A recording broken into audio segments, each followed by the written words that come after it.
এবং ভয়ভীতি দেখায় সেই প্রতিবাদে আজকে শিক্ষার্থীরা এখানে অবস্থান করছে।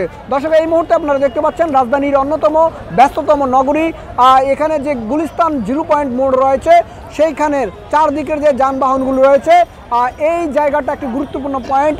এখানে কোনো ধরনের যানবাহন চলাচল করছে না, যার কারণে আমরা দেখতে পাচ্ছি এই মুহূর্তে রাজধানীর ব্যস্ততম এলাকা 0 পয়েন্ট এলাকায় সকল যান চলাচল বন্ধ রয়েছে।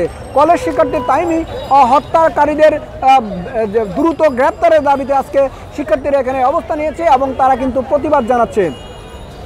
এখানে আমরা যেই কলেজ শিক্ষার্থীরা এখানে রয়েছেন তাদের সাথে আমরা কথা বলেছি, তারা আমাদেরকে বলেছেন তাইমি হত্যার সাথে যে 7 পুলিশ জড়িত তাদের ভিডিও চিত্র সহ প্রমাণ সহ তারা এই বিষয়ে কোর্টে মামলা হয়েছে এবং পরবর্তীতে যাত্রাবাড়ি থানা জ্বালিয়ে দেওয়ার কারণে সেই মামলা তদারকি হচ্ছে ডেমরা থানা থেকে এবং সেই ডেমরা থানায় গিয়েও তারা কথা বলেছে। 7 পুলিশ অভিযুক্ত 7 পুলিশকে বাঁচাতে পুলিশটাকে মরিয়ে হয়ে উঠেছে এমনটি তারা জানিয়েছে এবং আইজিবিকে বিষয়টি জানানোর পর শিক্ষার্থীদেরকে বিভিন্ন ভয়ভীতি প্রদর্শন করেছে। শিক্ষার্থীরা এমন কথা বলছেন। তবে এই শিক্ষার্থীরা তারা বলছেন যে দ্রুত যদি সেই 5 পুলিশকে গ্রেপ্তার না করা হয় এবং তাদেরকে চাকরিচ্যুত করার দাবিও তারা জানিয়ে আসছেন। তবে সমন্বয়কদের প্রতিও তারা খুব জানিয়েছেন যে এখানে অনেক সমন্বয় কিন্তু সরকারে রয়েছেন, যে 2জন সমন্বয়ক তাদের কাছে গিয়েছেন, তারা বলছেন আশ্বাস দিয়েছেন বিচার হবে, কিন্তু এখন পর্যন্ত সেই বিচার হচ্ছে না। এই বিষয়টি নিয়ে তারা আজকে এখানে অবস্থান নিয়েছেন এবং তারা বলেছেন যতক্ষণ না পর্যন্ত তাইমি হত্যার সাথে জড়িত যে পুলিশ সদস্যরা রয়েছে অথবা যারাই রয়েছে তাদের বিরুদ্ধে ব্যবস্থা গ্রহণ করার প্রতিবাদে আজকে এখানে তারা অবস্থান নিয়েছেন এবং তারা বলেছেন এই আন্দোলন তারা অব্যাহত রাখবেন। এই মুহূর্তে আমরা দেখতে পাচ্ছি গুলিস্তান যে মোড়টি রয়েছে সেখানের যে চৌরাস্তা যে মোড়টি বা অর্থাৎ 0 পয়েন্ট যেখানে বলা হয় সেই 0 পয়েন্টের যে পল্টন থেকে আসা যানবাহন, সচিবালয়ের মোড় থেকে যেই আসা যানবাহনগুলো এবং আমরা দেখতে পাচ্ছি সদরঘাট থেকে আসা যে যানবাহনগুলো রয়েছে, গুলিস্তান থেকে আসা যানবাহন, সবগুলো যানবাহন কিন্তু আসলে এখানে আটকা পড়েছে এবং এখানে ভোগান্তির শিকার হচ্ছে সাধারণ মানুষ। এখানে কোনো ধরনের রিক্সা বা কোনো ধরনের যানবাহন কিন্তু এখানে চলাচল করতে দিচ্ছে না। আর সব মিলিয়ে আমরা যে তথ্য পেয়েছি, সব মিলিয়ে আমাদেরকে যে প্রাপ্ত তথ্য অনুযায়ী আমরা জানতে পেরেছি যে 5 পুলিশ এখনও আটক হয়নি, তাদের বিরুদ্ধে ব্যবস্থা গ্রহণ করা হয়নি, যার কারণে কিন্তু শিক্ষার্থীরা সড়ক অবরোধ করতে বাধ্য হয়েছে।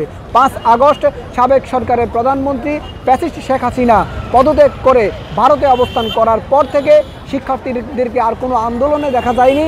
প্রায় 2 মাস পর আবারও শিক্ষার্থীরা একই দাবিতে, হত্যাকারীদের বিচারের দাবিতে তারা অবস্থান করেছেন এবং তারা বলেছেন এই হত্যাকাণ্ডের সাথে যারা জড়িত তাদেরকে গ্রেপ্তার করতে হবে এবং যে সমন্বয়ক যারা রয়েছেন ছাত্র আন্দোলনের সেই সমন্বয়কদের ডাকে তারা যেই জীবন দিয়েছেন সেই সমন্বয়করা নাকি এখনও তাদের কোনো বিচারের আশ্বাস দিচ্ছে না বা যারা আসামি তাদের আটক করার জন্য কোনো কথা বলছে না। এই মুহূর্তে আমরা দেখতে পাচ্ছি সেই শিক্ষার্থীরা এখানে অবস্থান করছেন এবং এখানে যে সাধারণ মানুষরা রয়েছেন তারা কিন্তু আসলে বিভিন্ন দূরপাল্লার যানবাহন রয়েছে, বিভিন্ন জায়গা থেকে মানুষ আসার চেষ্টা করছে, তারাও কিন্তু আসলে এখানে এসে ভোগান্তির শিকার হচ্ছেন। কোনো পাশ থেকে কোনো পাশেই যানবাহন যেতে দিচ্ছে না শিক্ষার্থীরা। প্রায় তারা বিকেল 3টা থেকে এখানে অবস্থান করেছে, এখনও পর্যন্ত তারা এখানে অবস্থান করেছে। এই অবস্থান করার কারণে, এখানে সড়ক অবরোধ করার কারণে বিভিন্ন যানবাহন আমরা দেখতে পাচ্ছি বন্ধ হয়ে পড়েছে। সব মিলিয়ে এখন পর্যন্ত আমরা যে দৃশ্য দেখতে পাচ্ছি এখানে 0 পয়েন্টের যেই চিত্র আমরা দেখতে পাচ্ছি সেখানে শিক্ষার্থীরা চারপাশে অবস্থান নিয়েছে, কোনো যানবাহন তারা ঢুকতে দিচ্ছে না।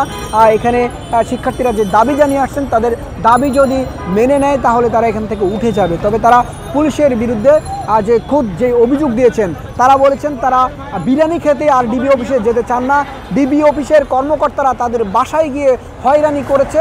সেই প্রতিবাদে আজকে শিক্ষার্থীরা এখানে অবস্থান নিয়েছেন এবং শিক্ষার্থীদের মধ্যে যে ক্ষোভ দেখা যাচ্ছে, তারা বলেছেন স্বাধীন দেশের সাথী এরকম